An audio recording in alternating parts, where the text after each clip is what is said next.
Namaste. My name is Prateek. I'm a trainee from ISEC in Mumbai, India. Back there in India, I study financial markets and investments. I joined ISEC in April 2009 because I was really motivated and touched by the idea that how youth around the world can make a difference.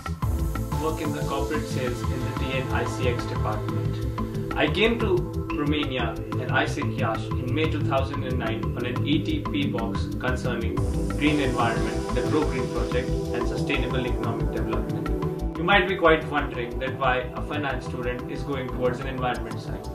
This is because I really believe that it changes you completely as a person. It changes you in your perspective and in your thinking.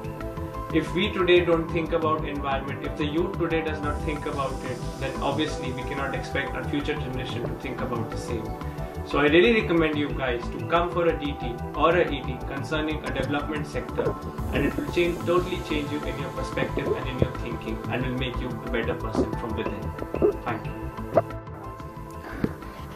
How much money do you need a month?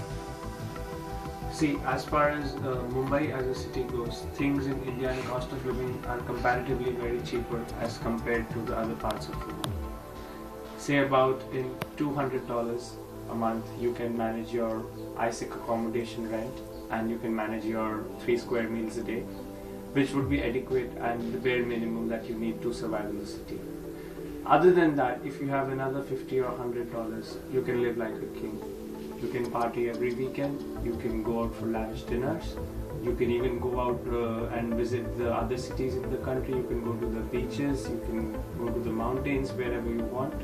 So basically, $200 can be comfortable for you to stay, and if you have another $50 or $100, $300, you can stay like a king, do whatever you want, you can do your internship and you can have fun at the same time. That's really cool. And how much does it take for us to get to India, money-wise? From Romania to India, usually the low-cost airlines which are available, like the Turkish airline or the Austrian airline, it may cost you around 480 to 500 euros at the most to reach Mumbai or Delhi, the main two cities of India. That will mean if your internship is 3 months long and you get paid 300 euros, that would mean you could save 300 euros to deduct from your airfare, so you would actually pay 200 euros for your flight only, right? Yes, you can do that. Basically, it all depends on how much you can save from that $300 that you may get as a stipend there. But yes, in a way, you can save the money and actually cut down on your airfare. And if you stay for more than 3 months, if you stay for 6 months or 7 months, you can actually make your stay self-sufficient with no money from your pocket. That is very, very cool. Now I know that you're on the ICX departments. Do you have any cool TNs that you want to share with us? Yes, as of today, I have 5 TNs with me. 4 of the TNs are in marketing and sales background for a minimum period of 3 months and a maximum period of around 6 months. Each of them would be offered around $300 US dollars, which in Indian currency is around 15,000 rupees, quite a lot of amount. My other, the 5th TN that I have is in an engineering background, mechanical engineering or management oriented for strategic planning of an engineering company. And for this, the minimum time is 26 weeks and the maximum time is 76 weeks.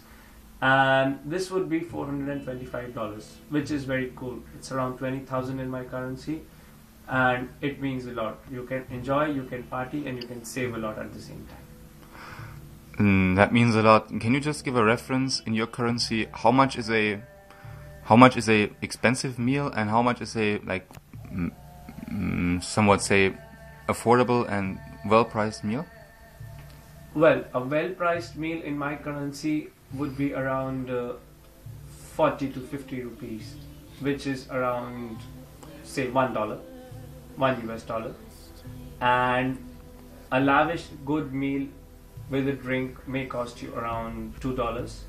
So in $2 you can actually have a good filling meal, and maybe that you can only have that kind of a meal once a day because it will be very heavy for you. And So as far as food goes, in a month you can spend around $60 to $70 on your food, and I think that would be more than enough for you. Most certainly. Now, that was great. We have one question for you concerning the TNs, to get back to those. Can you describe the companies a little bit that those will be at? Yes. For the 4 TNs that are in marketing are from a marketing giant in India, the Future Group, which is a multi-million-dollar company and has retail chains all over India. So this particular 4 trainees would be working in their sales, promotion and management and business administration department. The 5th company is an engineering company, EuroAsia Consultants Limited, which is also one of the well-known companies in engineering and strategic planning, where the intern would be working in the planning department of the company. Very cool. How does a working place look like in India? Well, a working place in India is like any other working place in the world. You're given a good location to work, you're given a good office, they're air conditioned, you have internet access, you're given computers. So as far as the working place and the quality of the TN goes, it is at par with all the other places in the world. So those TNs that you are offering to us now, they are definitely not those type of TNs where you then live on or sit on a dusty street somewhere in the heat outside, but they're really cool ones, right? No, not at all.